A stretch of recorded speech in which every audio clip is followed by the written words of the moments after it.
Good morning बेटा। Next topic है अपना temperature measurement using Wheatstone bridge. हमने व्हीटस्टोन ब्रिज किया था ना कल, उसी का यूज़ करके हम कोई अननोन टेम्परेचर कैसे मेज़र करेंगे, ये है अपना आज का topic, temperature measurement using Wheatstone bridge. ये कहते हैं व्हीटस्टोन ब्रिज की तरह हमने एक अरेंजमेंट ले लिया कि हमारे पास ये 3 नॉन रजिस्टर हैं, ये P, ये हमारा Q, ये R है और ये है हमारे पास किसी नॉन कंडक्टिंग रोड पे प्लेटिनम वायर वाइंड कर रखी है। ठीक है, हम टेम्परेचर चेंज करते जाएंगे, कोरस्पॉन्डिंग हमें इसका अननोन टेम्परेचर कैलकुलेट करना है। देखो भाई कैसे क्या करना है। हमने पढ़ा था कि व्हीटस्टोन ब्रिज में अगर P Q का रेशो R/S के रेशो के क्या आ जाए इक्वल, तो ब्रिज बैलेंस हो जाएगा। बैलेंस होने का मतलब क्या है, B और D दोनों का पोटेंशियल सेम हो जाएगा और G गैल्वेनोमीटर कोई डिफ्लेक्शन शो नहीं करेगा। इसी को बोलते हैं बैलेंस कंडीशन। गैल्वेनोमीटर कोई डिफ्लेक्शन शो नहीं करेगा, इसके थ्रू पास होने वाला करंट I क्या हो जाएगा, 0 हो जाएगा। रिपीट किया मैंने, क्या था कि हमें व्हीटस्टोन ब्रिज की तरह रजिस्टर्स की अरेंजमेंट ले ली, P Q R और S क्या है, कोई भी प्लेटिनम वायर है, वाउंड कर रखी है किसके ऊपर, किसी नॉन कंडक्टिंग रोड के ऊपर। क्लियर। तो ये कहता है अगर हम इसको अलग अलग टेम्परेचर्स में इंसर्ट करेंगे, इसका रेजिस्टेंस क्या होगा, चेंज। कोरस्पॉन्डिंग हमें उस टेम्परेचर की वैल्यू कैलकुलेट करनी। कैसे करनी बेटा, देखो कहता है सबसे पहले फर्स्ट स्टेप में हम क्या करेंगे, हम इन दोनों का रजिस्टर सेम कर देंगे, यानी कि P और Q का रेशो क्या रख देंगे, हम इक्वल रख देंगे। P और Q का रेजिस्टेंस रख देंगे इक्वल। अब R की रेजिस्टेंस को इस तरह से सेट करेंगे, R का रेजिस्टेंस किस रेशो के साथ जाएगा, इसके साथ, P/Q = R/S। ये कहता है R की रेजिस्टेंस को इस तरह से एडजस्ट करेंगे गैल्वेनोमीटर कोई डिफ्लेक्शन शो ना करे। ऐसा होते ही P/Q का रेशो R/S के रेशो के इक्वल। तो हम इस तरह से अननोन रेजिस्टेंस S को क्या कर लेंगे, एक करते जाएंगे, कैलकुलेट करते जाएंगे। क्लियर। देखो क्या करना है, फर्स्ट स्टेप लिया मैंने सबसे पहला कि फर्स्ट स्टेप में हमने क्या कहा कि लेट, सबसे पहले हमने क्या लिया, P = Q। P का रेजिस्टेंस किसके रख दिया, Q के इक्वल। ठीक है। एंड जो प्लेटिनम वायर है यहाँ से S, इसको कितने टेम्परेचर पे रखा हमने, इसको 0 डिग्री सेल्सियस पे। हमने इसको आइस में इंसर्ट करवा, इसका टेम्परेचर क्या होता है, 0 डिग्री सेल्सियस। क्या करते हैं, हमने इसको आइस में इंसर्ट करवा दिया, जिसका रेजिस्टेंस कितना होता है, 0 degree Celsius. And platinum wire किस में इंसर्ट कर दी हमने, आइस, किस टेम्परेचर रख दी, आइस टेम्परेचर पे। And keep platinum wire S कितने पे, in ice at 0 degree Celsius, in ice at 0 degree Celsius. तो एक तरह से ये दोनों हमारे पास नोन है, इसको हमने 0 डिग्री सेल्सियस टेम्परेचर पे इंसर्ट कर दिया। तो कहता है अब हम इस R की वैल्यू को एडजस्ट करेंगे। कितना एडजस्ट करेंगे R के रेजिस्टेंस को, such that galvanometer shows no deflection. Adjust R such that galvanometer shows no deflection. Galvanometer कोई डिफ्लेक्शन शो ना करे। गैल्वेनोमीटर को डिफ्लेक्शन शो ना करने का मतलब क्या है, ब्रिज इज बैलेंस्ड। हमारा ब्रिज क्या हो गया बेटा, बैलेंस हो गया। क्लियर। और जब भी हमारा ब्रिज क्या होता है, बैलेंस, कितने टेम्परेचर पे, यानी कि मैं इसको क्या लिख दूँ, at T = 0 bridge is balanced. So P/Q = R/S, R/S। S का मैंने अब रेजिस्टेंस क्या लिख दिया, R0। क्या लिख दिया मैंने, S का resistance R0, that is resistance of S platinum wire eight 0 degree Celsius. Resistance of S platinum wire eight 0 degree Celsius. और कितनी वैल्यू आ गई बेटा हमारे पास R0 की, R0 =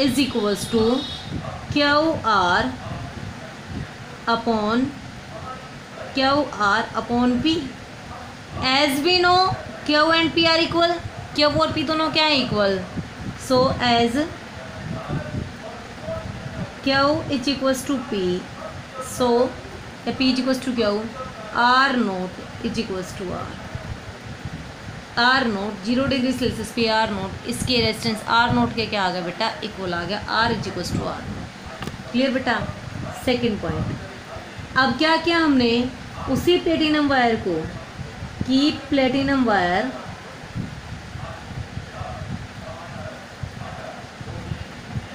एट स्टीम पॉइंट, किस पे कर दिया हमने उसको, स्टीम पॉइंट पे, यानी कि कितना होता है इनटू स्टीम, यानी कि क्या हो जाएगा वो 100 डिग्री सेल्सियस। क्लियर बेटा, into steam eight temperature 100 degree Celsius. ठीक है, तो इस पे क्या होगा, फिर से हम क्या करेंगे, आर की वैल्यू को क्या करेंगे, एडजस्ट, कहाँ तक एडजस्ट किया हमने उसको, आर डैश तक। Now adjust R up to R dash, R की वैल्यू को हमने आर डैश तक एडजस्ट किया, सो दैट कब तक, galvanometer show no direction, so that bridge is balanced, और हमारा ब्रीज क्या हो जाए, बैलेंस हो जाए,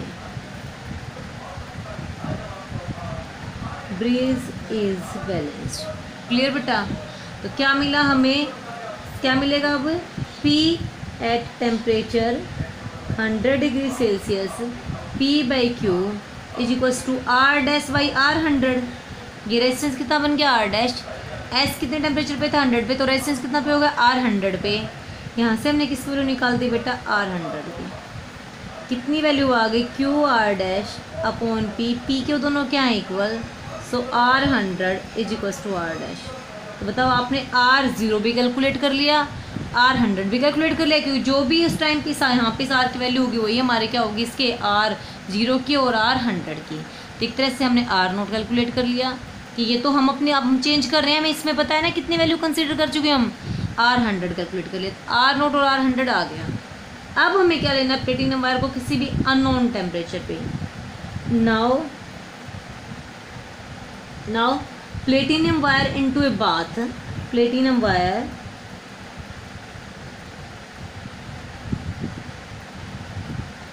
इनटू ए बाथ,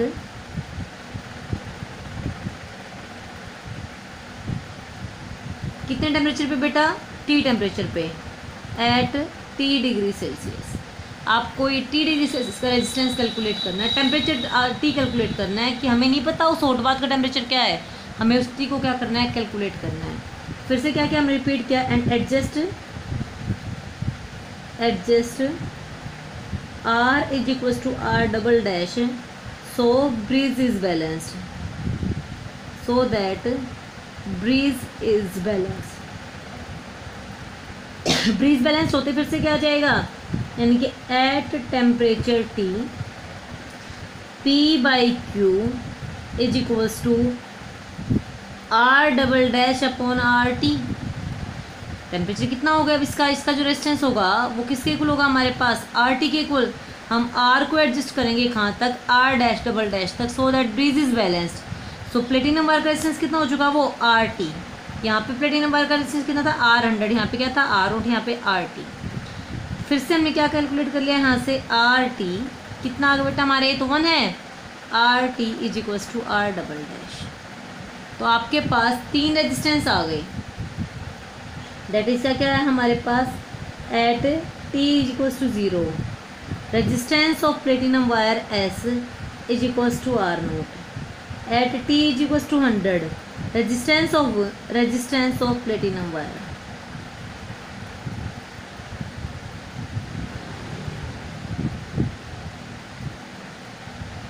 कितना हो जाएगा, 100 पे R100 at temperature T, S is equals to RT। Material क्या है, same.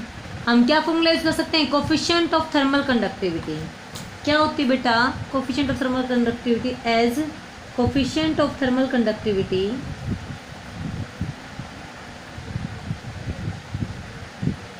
Coefficient of thermal conductivity, coefficient of alpha temperature, alpha coefficient of thermal conductivity alpha is equals, क्या होती थी alpha, R2 minus R1 upon R1 into में T2 minus T1, यानी कि change in resistance bye original resistance into में change in temperature. तो material alpha किस पे डिपेंड करता है? मटेरियल पे। Alpha depends on material. तो क्या कहें हम, चाहे कोई भी 3 पेयर में से कोई भी 2 का कॉम्बिनेशन ले लें, हम अल्फ़ा क्या रहेगा हमेशा हमारा same. So alpha is equals to क्या है बेटा हमारा अल्फ़ा? R2 minus R1। तो पहले मैंने पेयर लिया R100 minus R0 upon R0 into में T2 माइनस T1, 100 माइनस 0 100, कितना टेम्परेचर चेंज आ गया? 100। क्लियर बेटा? तो R100 माइनस R0 हमारे पास वैल्यू है, R100 और R0 की वैल्यू है, और R100 इंटू में 100। फिर से हम कैसा कह सकते हैं? Alpha is equals to RT minus R0। 3 pair है ना हमारे, 3 रेजिस्टेंस है ना हमारे पास, 0 पे, 100 पे और T पे। तो पहले मैंने 0 को कंपेयर करवाया 100 के साथ, यानी कि temperature rise from 0 to 100 degree Celsius, then resistance from R0 to R100। अब टेम्परेचर 0 से T डिग्री सेल्सियस, तो resistance RT minus R0 upon R0 into में T by 0 T। Left hand side दोनों की इक्वल, राइट भी क्या होगी मेरा बेटा हमारी इक्वल।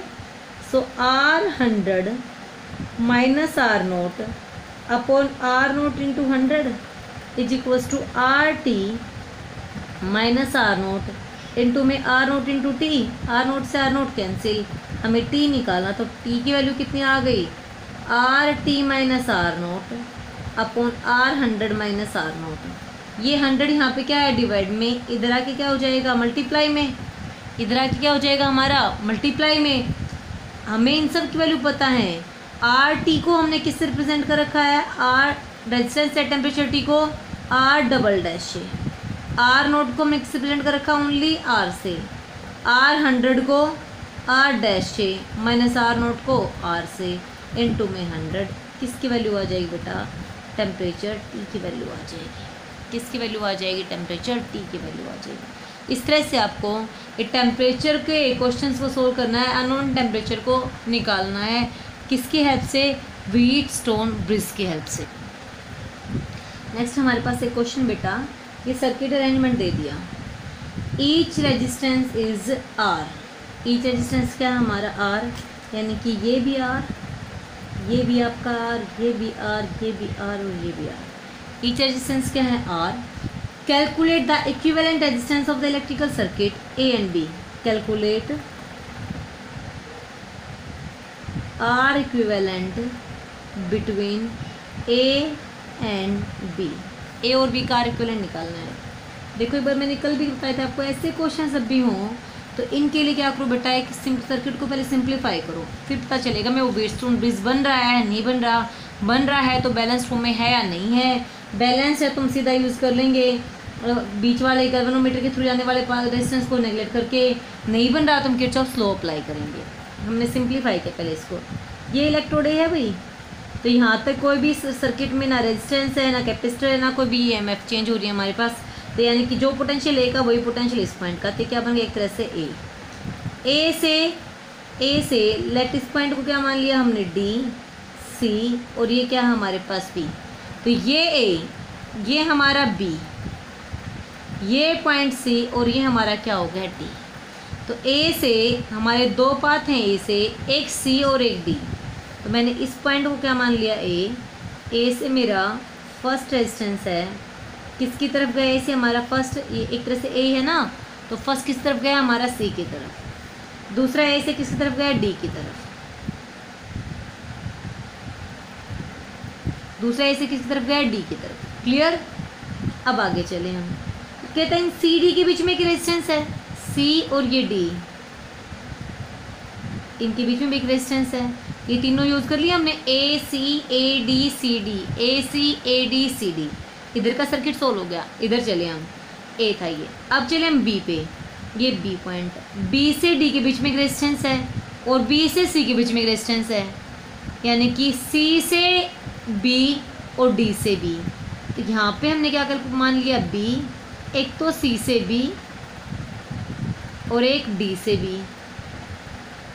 ये सर्किट बन गया आपका। ईच रेजिस्टेंस कितने ओम का है? आर का। ईच रेजिस्टेंस कितने ओम का? हमारा आर ओम का। क्लियर। तो हमें सबसे पहले क्या करना है इसका, ये भी आर का। हमने देखा कि ये एक व्हीटस्टोन ब्रिज की फॉर्म बन गई। क्या बन गई? व्हीटस्टोन ब्रिज की form.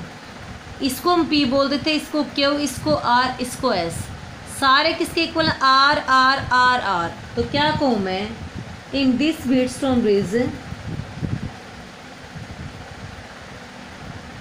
P by Q is equals to R by S, that is R by R is equals to R by R। तो ये कंडीशन हमारी सेटिस्फाई हो गई। P by Q is equals to R by S। So bridge is balanced. Bridge क्या है? हमारा balance है। And in balanced condition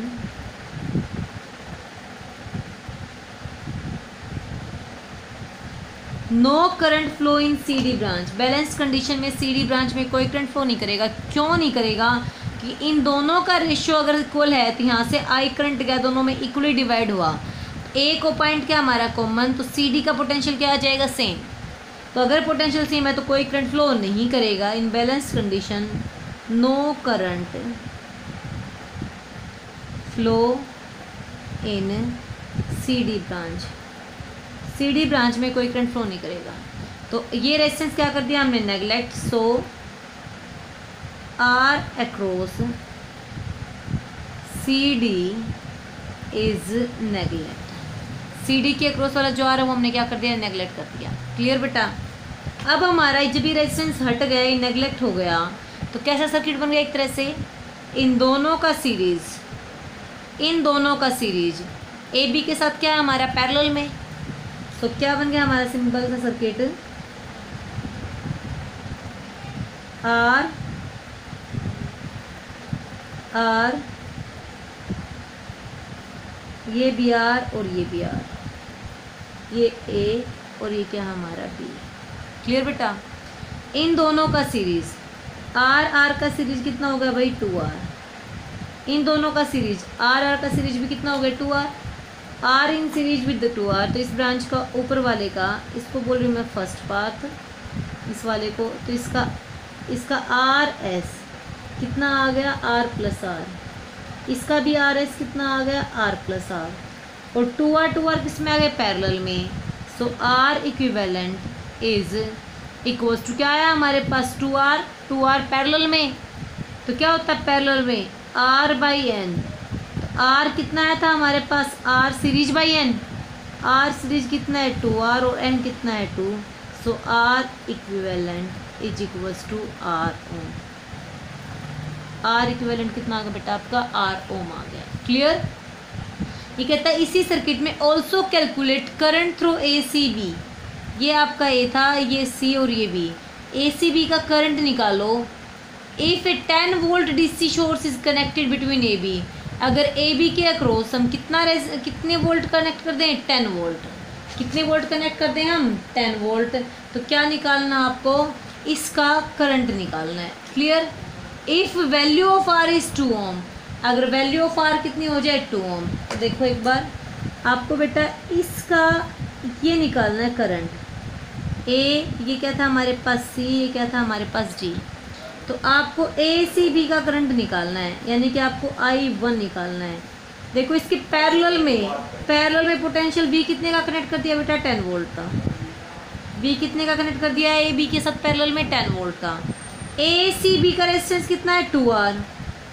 are S कितना है इसका? 2R। निकालना क्या हमें? Current I. तो आई क्या हो जाएगा बेटा हमारे पास? I is equals to V upon R S. V कितना है? 10 वोल्ट। आर एस कितना है? 2।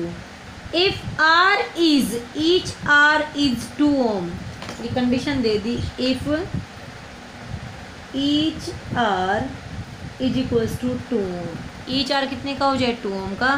तो हम आर की जगह पे क्या पुट कर देंगे? 2। 10/4 दैट इज 2.5 एम्पियर। कितना आ जाएगा हमारे पास? 2.5 एम्पियर। आप इसका भी निकाल सकते हो, सेम रहेगा, क्योंकि वही ए बी के साथ पैरेलल में पोटेंशियल 10 वोल्ट। तो वही 10 वोल्ट ए बी के साथ इस पाथ में पैरेलल रहेगा। तो ए से बी का टोटल पोटेंशियल डिफरेंस कितना आएगा 10 वोल्ट। सीरीज में रेजिस्टेंस कितना है हमारे पास 2R, तो कितना आ जाएगा हमारे पास इसका करंट भी 2.5 एम्पियर। अगर पूरे सर्किट का आई निकालना हो, जैसे अगर बैटरी से करंट पूछता है, ये करंट पूछता बैटरी से, ये करंट पूछता बैटरी से आई, तो कितना होता बेटा हमारा 10 वोल्ट की बैटरी और पूरे का रेजिस्टेंस कितना है R। 10 वोल्ट की बैटरी पूरे का रेजिस्टेंस कितना है R की वैल्यू कितनी है 2, तो 10/2 तब कितना हो जाता है हमारे पास 5। देखो एक बार 2.5 एम्पियर इधर गया, 2.5 एम्पियर इधर आ गया हमारा, तो टोटल कितना था हमारा 5 एम्पियर। इस तरह से आप इन क्वेश्चन को सोल्व कर सकते हो।